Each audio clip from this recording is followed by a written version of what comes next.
Welcome to another edition of the Winner's Circle. The Winner's Circle is your program, your show about the winners in our community. And today we have another winner. We have Mr. Al Twine. Al Twine presently is the field representative for Supervisor Jerry Eves, 5th District of San Bernardino County.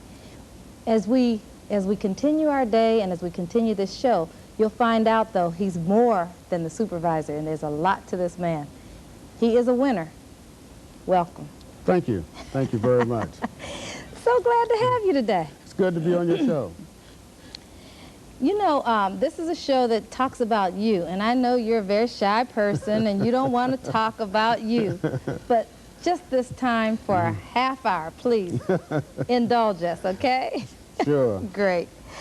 Tell us a little bit about where you were born and a little bit about your family, your brothers, sisters, mother, father. Tell us about that. I was born in St. Augustine, Florida. That was about 64 years ago. When I was born, my mother and my father were separated at the time, so it was just I have 4 brothers and sisters. 1 brother and 3 sisters. There were 5 of us. And we lived on the south side of St. Augustine. And very wonderful family, a very close-knit family. At the present time, there's 3 of us that are left. My oldest brother, he passed away a few years back, and my oldest sister passed away. So I have a sister now is presently living in Philadelphia, and 1 sister living in Jacksonville, Florida. My mother passed away in 1974. She was living with my sister in Philadelphia at the time.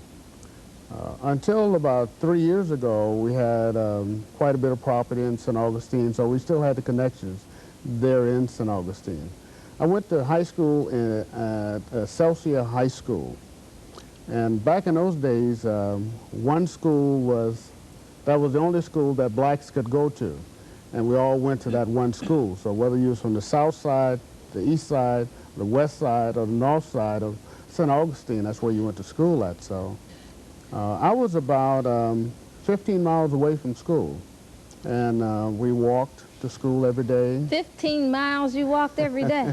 And I hope our people are listening to this. I mean, and looking at this. 15 miles every day. Until you was old enough to get a bicycle. And then you rode the bike back and forth to school. I went to school, I graduated from high school, and during that entire period of time, I never did ride a bus. We didn't have school buses. I never did ride a school bus the entire time that I was going to school there. I got to stop you for 1 second. How long did it take you to walk 15 miles? How early would you have to get up in the morning to make it to school in time? We left home pretty early in the morning in order to get to school. It was all the metropolitan area. We just had to walk across town. That was the only school for blacks, so we walked across town to school. And they would come from the west side, the east side, and we all would meet up there. I went to elementary school there, junior high school there, and high school there. So we knew each other within the community. One of my teachers was my cousin. She was teaching school there. I had quite the standard had been set by I'm the youngest one in my family. So of course, in a small town like that, the standards had already been set by my brothers and sisters. The instructors expected me to make a certain grade in school. And when I participated in baseball and football, I was expected to perform at the level that my brother had performed before me. So it was really... was it pressure, or was it something you just knew that was the expectation? It was expected. It was truly expected. So when I graduated, I went to Florida A&M, University in Tallahassee, Florida. And Tallahassee is the home of my father.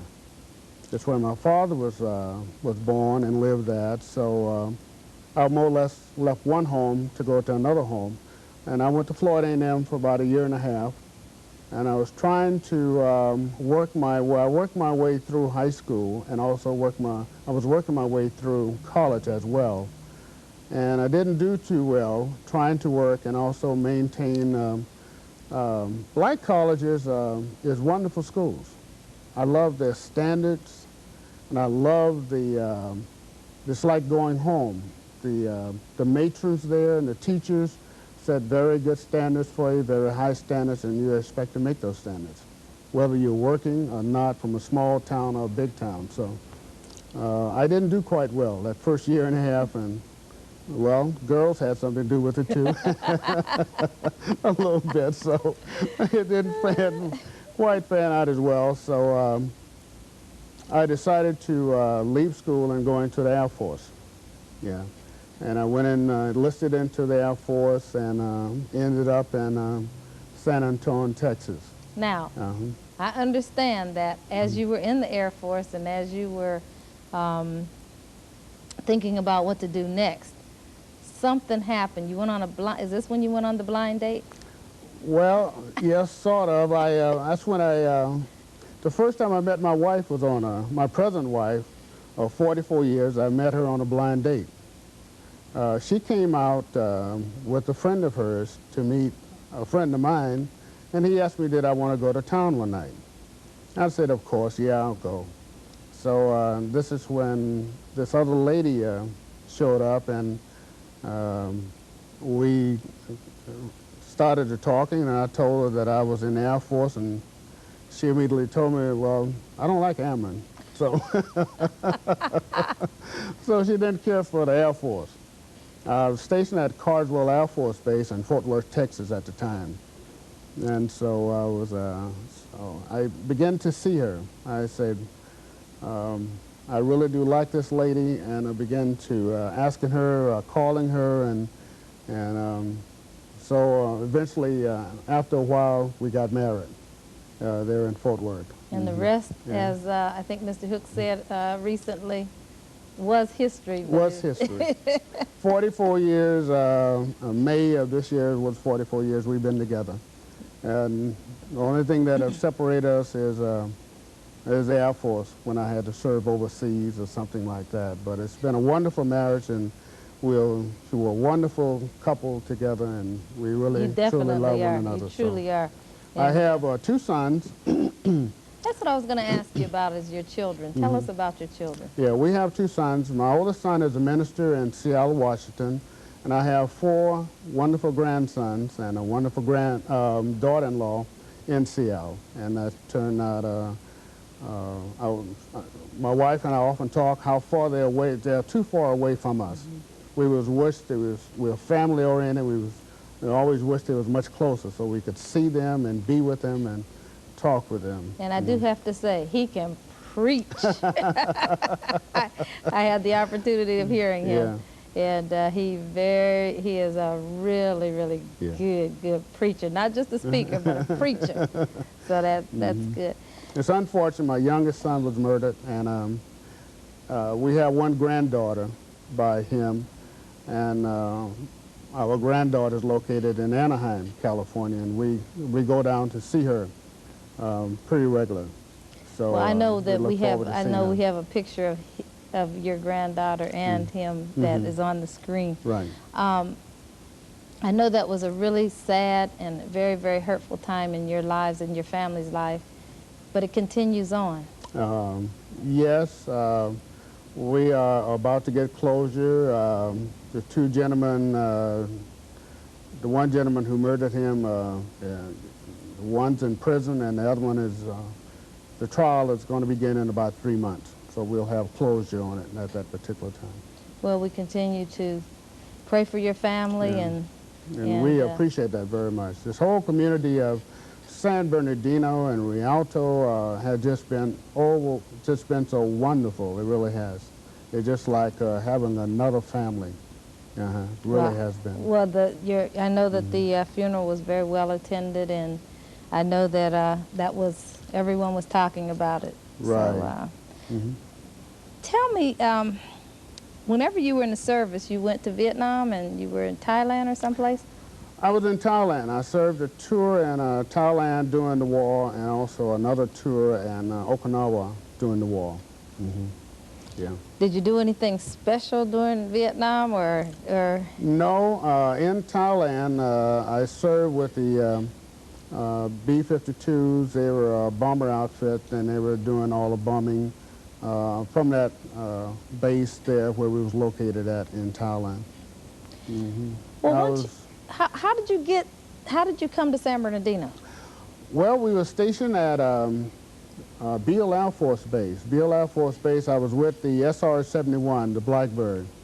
That's the spy plane, and we were stationed there, and my wife and I, we decided that after 20 years in the service that I was going to retire, and we talked to a commander here at Norton Air Force Base and asked him was it a possibility that we could come down to Norton, be assigned to Norton.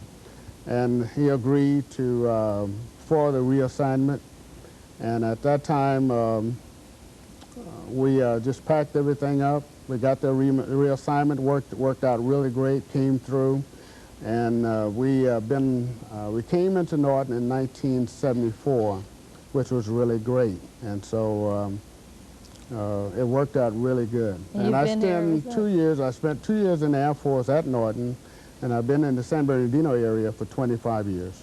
Well, before we go to break, I wanted to ask. You said the Blackbird project, and I know that they were working on that at Norton. We know now that things have been declassified, that they were working on that at Norton. Were you a part of that project? I was part of that project, yes. It was, everything at that time was either top secret or secret, but it was a very good project, very good program to be involved in.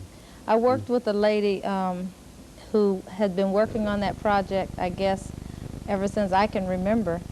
We never knew what she did, never knew that she was, and after it was declassified, she told someone at church, right, and that she had been working on that project, and that was Betty Woodson. I don't know if Oh, you know yes, Betty. I know Betty Woodson extremely well. Right. Betty is a twin. Yes. Yes, I know yes. Betty real well. Well, we're going to go to break, and when we come back, we're going to hear more about the life of this most remarkable winner, Mr. Al Twine. We'll be right back. Ooh.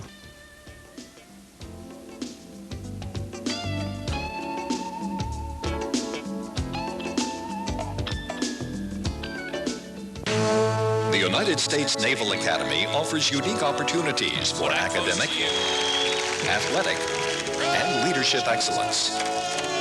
Here, young men and women learn to lead and accept responsibility with a comprehensive program that challenges them morally, mentally, and physically. Here, they strive for the highest ideals of integrity and professionalism. Here, they prepare for their future roles as officers and leaders in the Navy and Marine Corps. Midshipmen accept their commitment to the Naval Academy's highest priority, character development, and dedicate themselves to the core values of honor, courage, and commitment. These young men and women are the U.S. Naval Academy. Leadership and vision for the 21st century.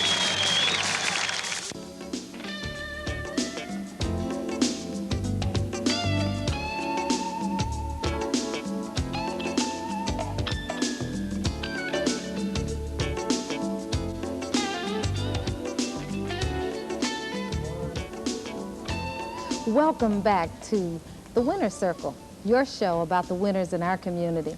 My guest today, Al Twine. He's the field representative for Supervisor Jerry Eves. Welcome back. Thank you. Thank you. Now, when we went to break, you started telling me about Norton Air Force Base. Now, I have to get, because I didn't know you two was out at Norton and the Blackbird and all that. Well, what can you tell us? First of all, the airplanes were not physically located there, but a lot of work, all the depot work was done at Norton. And so coming down from Beale is where the airplanes was actually physically located. The SR-71s, we was at Beale for a very long time with the SR-71s. And I had a full career at Norton, and did 2 years in Norton, and then I decided to retire. So see, you're not going to talk about the U-2s anyway, right? Well, I don't want to get that call from the FBI. Okay. Well, we'll move on. So after you left Norton, what happened? I retired. I started graduate school up at Cal State San Bernardino. I decided I wanted to get a master's degree. And I started school and working, doing a lot of substitute teaching. And I was on unemployment for a while as well. Drew a little bit of unemployment, and that was a lot of fun also. You deserved it, right? Well. You've been working all your life. And, I graduated from Cal State San Bernardino, and I, at the present time, in between that time, I met a gentleman from the County Department of Mental Health. His name was Andy Robertson. He was the director of mental health, and he offered me a job as a clerk 4. And I said, well, he said, do you have a job? I said, no. He said, well, this probably be the better job than you have at the present time. So I said, okay. I was going to graduate school. I took the clerk 4 job, and it was very exciting. I really did like what I was doing, and went to work for Andy Robertson at the Department of Mental Health, and right after then, I received a promotion as a drug prevention coordinator. Drug prevention coordinators, we coordinate drug prevention services in the community, in nonprofit organizations, and mainly in schools. We, at that particular time, started putting programs in every major school district in the county. Back in those days, a lot of school districts was not interested in providing drug services on the campus, and some of them was, some school districts were very interested in the project itself. And San Bernardino School District was one that was very interested in the project. So we started out with San Bernardino, and I would set up contracts with nonprofit organizations like Inland Behavior Services. I would give them contract funds to hire what they call school-based consultants. Those school-based consultants would go on the campus, and they would interact with the young people on the campus at the elementary and junior high level, and they would provide them various strategies where they would feel comfortable saying no to drugs, no to alcohol, and the strategies was preparing them for any kind of situation that they might arise that they would have a problem with.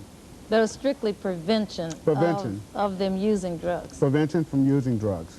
And that program still exists nowadays. I was in 1980, I received a promotion to the County Drug Program Coordinator. That meant that I was responsible for prevention and treatment for the whole county of San Bernardino. And that was quite a task. When I first came on board in 1980, my budget was $1.6 million, and I stayed and I held that position till 1990. And when I left that position, I had acquired quite a bit of money, and my budget was $6 million. Whoa. At that particular time. Is there a correlation between your budget getting that much money and then all of the drug problems that we were having in the community? There was a lot of money that would become available in Sacramento. I made a lot of trips. I made a lot of trips out of Ontario Airport to Sacramento to acquire as much money as possible for the county and to try to stay up on the latest prevention and also treatment services. I was willing to try all type of new services, innovative type services. I was one of the first counties, San Bernardino County was one of the first counties to hire AIDS prevention, HIV coordinators. We would counsel people who would possibly come up with HIV positive, and we certified 4 people to do that type of work. So that was done under your administration way back in 1980s, 90s? Yes. Early 90s. I mean, late 80s. Late 80s. Late 80s. Ooh. That was very interesting. That sounds like that is really quite a feat and quite an accomplishment. Yeah. After your innovative HIV programs, what did you do, following that? Oh, I received, right after then, I received a promotion to a program managership, and I moved to the D Street Clinic. And at the D Street Clinic, I became responsible for, became the county conservatorship officer. And with the county conservatorship officer, we would process, I had 2 investigators and 1 clerk working for me, and then we would process all of the conservatorship applications that would come through that had been put in from various hospitals throughout our area. Oh, that's where the wife wanted to be the conservator over the husband, and without anybody else knowing about it, so that she... Tell me one of those quick stories. We did have some very interesting situations that had happened. Sometime in one incident, if the brother and the sister was out of the country, was out of the state, one brother would try to put one member of the family on conservatorship, like they try to put the elderly mother on conservatorship, and he would be placed in charge of all the funding for the mother. And we had one incident where that happened. He had access to the funding, and he took off for Hawaii. And when his other brother and sister came to find out what happened to their mother, they couldn't make contact with him because I guess he was having a good time. Oh my. But we have had some. We have had a series of incidents that have happened. The county at that particular time would maintain quite a few people on conservatorship, and our office, within the Department of Mental Health, was always responsible for maintaining those people. Maybe that's why they were hard on me whenever I had to be conservative for my grandmother. So I know what that can be like. Yes. But we did a pretty good job, and I think after a while she didn't even have to go to court anymore. So that worked. But all told, I stayed on that side of mental health for another 5 years, for a total of 15 years, and then I decided to retire again. And I talked to my wife about this, and my wife and I, we decided to do some traveling. I took some time off, and we travel and travel and travel, and we love to do that anyway, so we have the opportunity to do that. But finally got tired of that. And after about a year? Yes. It only takes a year to get tired of traveling, right? Right. And so I decided to go back to work, and then I heard about the position that was open with Supervisor Jerry Eves as a field rep. And I became very curious in that because I've been knowing Jerry for a very long time. And I understand that I had applied with 13 other people for that position.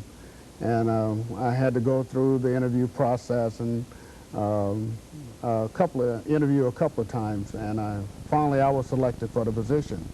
And that was about 5 years ago. And I guess I'm one of those people who just can't stay home. But the position itself is as a field rep for the 5th District, it's a wonderful job. If you had to work and you had to design a job, this would be the job. This would be it, huh? Yeah, I wish I had this experience a long time ago. I could have got this type of job a long time ago. Well, it sounds like a lot of fun, and it sounds like not even so much fun as it is you're able to do what you want to do in helping people. And I know that that's a part of your persona. Right. And in knowing that, I'd like to just kind of go down the list and talk about some of those things that you're very proud of. Right. Let's talk about the PAL Center. The PAL Center, Dr. Mildred Henry. Most of it in this community, we know Dr. Henry. She's a wonderful individual, Yes. a wonderful She's lady. also a member of St. Paul A&E Church, let me tell you that, where Reverend Al Smith is the pastor. Go ahead. Well, 5 years ago, I had the opportunity of supervising the structure of the new PAL Center. The new PAL Center is located on Blake Street, 2450 Blake Street. County Supervisor Eves